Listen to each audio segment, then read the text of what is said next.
அதிநவீன தொழில்நுட்பத்துடன் கேப்டன் பிரபாகரன் திரைப்படம் மீண்டும் ரிலீஸ் ஆக உள்ள நிலையில் இயக்குனர் ஆர்.கே. செல்வமணி வீரப்பன் குறித்து தந்தி டிவிக்கு அளித்த பிரத்யேக பேட்டியை பார்க்கலாம்.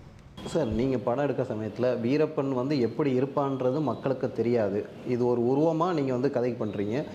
அங்கே உள்ள அதிகாரிகள்கிட்ட நீங்கள் கேட்டிங்களா இந்த மாதிரி கடத்தினார்? ஏன்னா அந்த காட்சி அமைக்கல் வீரப்பன் எப்படி இல்லைனாலும் ஒரு ரியலிஸ்டிக்காக அது இருந்தால் தானே அது நமக்கு ஒரு பிரதிபலிப்பாக இருக்கும்.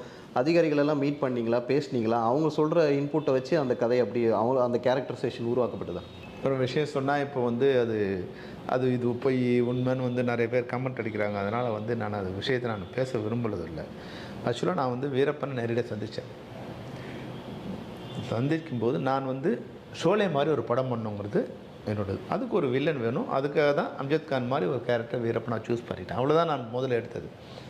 ஆனால் அப்புறம் நான் வீரப்பனை சந்திக்கும்போது அதுக்கான வழிமுறைகள் அவர் போய் சந்திக்கும்போது பார்க்கும்போது அவர் கேரக்டர் என்ன, நான் அவன் அப்படி நினச்சி போகிறேன், அவன் ஒரு வில்லன் அப்படின்னு நினச்சி போகிறேன். ஆனால் சந்திக்கும் போதும் சந்திச்சுட்டு திரும்போதும் அவன் சொல்கிறது கூட என்னால் முடியாத ஒரு ஸ்டேஜில் இருக்கிறேன். அப்போ அவர் எனக்கு எக்ஸ்பிளைன் பண்ணுறார், வாழ்க்கையில் நான் இப்படிலாம் வந்தேன். ஒரு 10 வயசுலேருந்தே அந்த இதுக்கு அவர் பயணிச்சிட்டார். சின்ன பையனாக இருக்கும்போதே போகிறார்.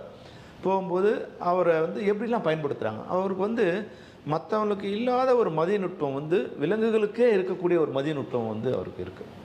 அதை கூர் நோக்கு இது இருக்கு இல்லையா, தூரத்தில் ஒரு கிலோமீட்டர் தூரத்துலேயே மனிதன் வர்றவங்களா இல்லையாங்கிறத கண்டுபிடிக்கிற திறமை.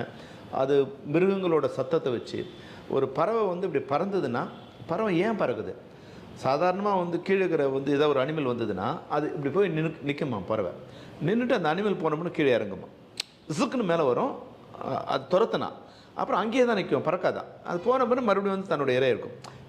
கீழே இருக்கிற மிருகம் இதனுடைய இறையை மேலே எடுக்க போகிறதில்ல. அது அந்த பயத்தில் மேலே ஏறும் இப்படி.